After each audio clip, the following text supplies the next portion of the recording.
Hello, this is Mike Oliver with another How to Grow Your Small Business tip.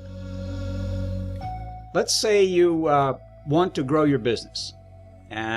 Most people want to grow their business. So your choice is do it yourself or hire somebody to do it for you. So let's talk about what it will take to do it yourself and what the benefits are and potentially what the downsides are. If you can, you should.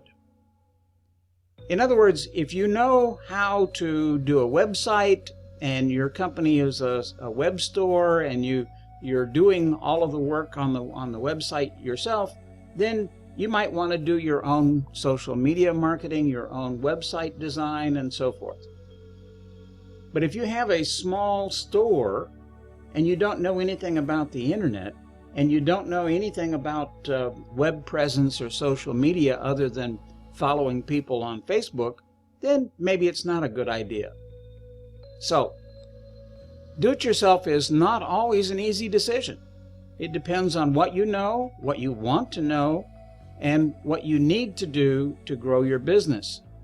So, you need to consider many things. If you have the know-how, it may be the best choice, especially in the beginning when your funds are low. Your time has value too, so only you can judge if doing it yourself is going to be cost effective. Again, if you don't really know how to do things in a professional way, but you don't have a lot of money, you might get by in the beginning by doing it yourself, or reading up or learning how to do it in a better way and so forth. There's really nothing more expensive than the cheapest anything. So if you're going to do it yourself because you're a lot cheaper than anybody you could hire, that may actually be more expensive in the long run and be less effective. Or if you go out and you look around and you hire someone that says they know what they're doing, but they have no references, they have no credentials to speak of, that may actually cost you more than doing it yourself, or paying more for someone who does know what they're doing. So something to keep in mind. If you want to do it yourself, you need to consider these aspects. Do what you know how to do or want to learn. And that's true of doing business networking, where you invite a bunch of local businesses into a restaurant or a park or someplace where you can interact with them and get them to interact with each other, and that takes a certain kind of personality. Or if you want to learn how to do web marketing, you want to learn how to do web pages, you want to learn how to do social media marketing, and you're willing to spend the time to learn how to do it well, then that's something you could do yourself. Consider having an expert and then learning from them before doing it yourself.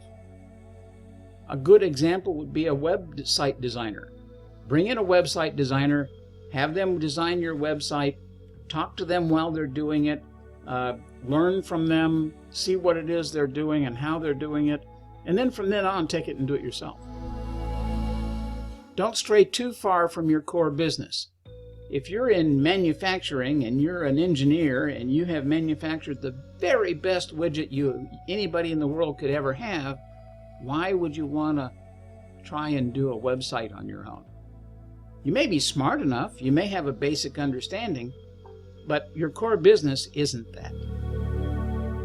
Look for multipliers so you get more for your time and money. Business networking is a good example.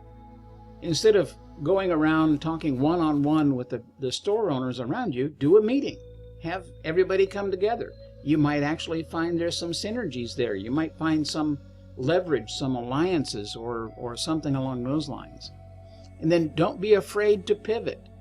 If you're trying to do it yourself and you realize that you need to get some help, go ahead and get some help. Don't just say, oh, I want to do this myself, and then waste a bunch of time and effort and money. So there's some other benefits of doing it yourself. The first one, maybe the most important, is you retain control. You're not leaving it up to somebody else to make decisions for you.